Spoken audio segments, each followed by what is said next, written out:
Okay, today we're going to discuss a really simple thought we can tell ourselves that helps us unlock more time hidden in our days. Any given day, most days a week for a lot of us. And that phrase is, I don't need to weigh in on this. And that's something that, whether we choose to use that time for game development, for personal enrichment, for reading, for just relaxing, for doing more work, for spending time with family, for going for a walk, whatever it is, a lot of the time we wind up wasting a lot of time on weighing in on things that really our input isn't needed on. And for whatever reason, we feel compelled, and I think it's because we have all this information at our fingertips, and we think we want to be helpful, right? It's like someone needs help, they're asking a question, or they're stating something that we think there might be something wrong about. And so our reflex is to actually I think I've heard of something before that relates to this. Let me see if I can find that video. Let me see if I can find that article. Do a quick Google, try to slap it in there. And what happens is we trick ourselves into thinking that it's just going to be like, do I have time just to post one comment, one reply?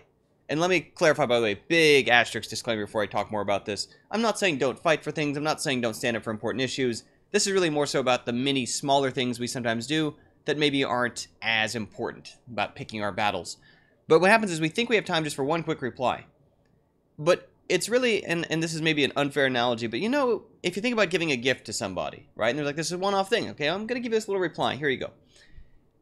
There's a reason why, we tend to be careful about if we gave someone a puppy, right? Or a cat. And that suddenly, it's not just a one-time thing. You got to take care of it. You got to play with it, feed it, tend to its bathroom needs, whether it's dog or cat, differently, obviously. But it's something that you have to kind of follow it. And the same thing happens when we reply to a comment and we get involved in a discussion online, that suddenly we have to start kind of babysitting our comment. We have to keep an eye on, is someone else replying to it? Is there a misunderstanding? Do I have to reply to a reply to it? Is it getting likes? Is it getting upvotes? Is it getting retweets? Whatever it might be.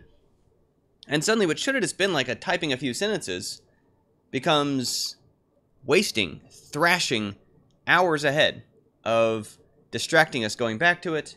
And it just sucks away time when we could be doing things we mean to be doing. We want to be reading a book, or we want to be working on a game project. We want to be exercising, whatever it is. But the time gets eaten up because at the right time we didn't tell ourselves, I don't need to weigh in on this. And again, I know it's hard because we're tempted, because we have ways to find answers. We have ways to get information out. And another way that I think has helped me in my own path is, and I used to be terrible at this. I used to totally just sink half a day into a conversation that really I had no reason to be a part of.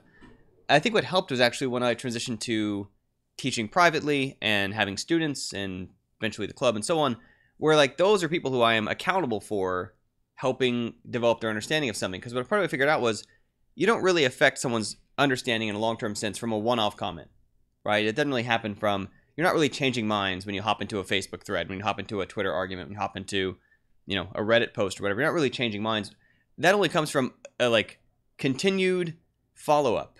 It's where you're able to understand where someone's background is. You're able to understand their perspective, where they're going with something, why they believe what they believe, what their purpose is for believing it that way, and then able to kind of have those discussions again in the future and build a context around that. And all that's required. It's part of why in a university setting, with the relationships we develop with professors, or in a high school setting, relationships develop with our teachers and coaches, help us develop our ways of thinking, and it's why our families influence our ways of thinking. And again, in a way that just pot shots and comments don't really actually usually shape people's thinking anyway. So it's not as though you're really changing minds. And at best, we might be correcting something on something so trivial. So ultimately unimportant in the scheme of things, that energy is often better allocated a little more deliberately in terms of, like I say, there are battles worth fighting. There's cases worth being made.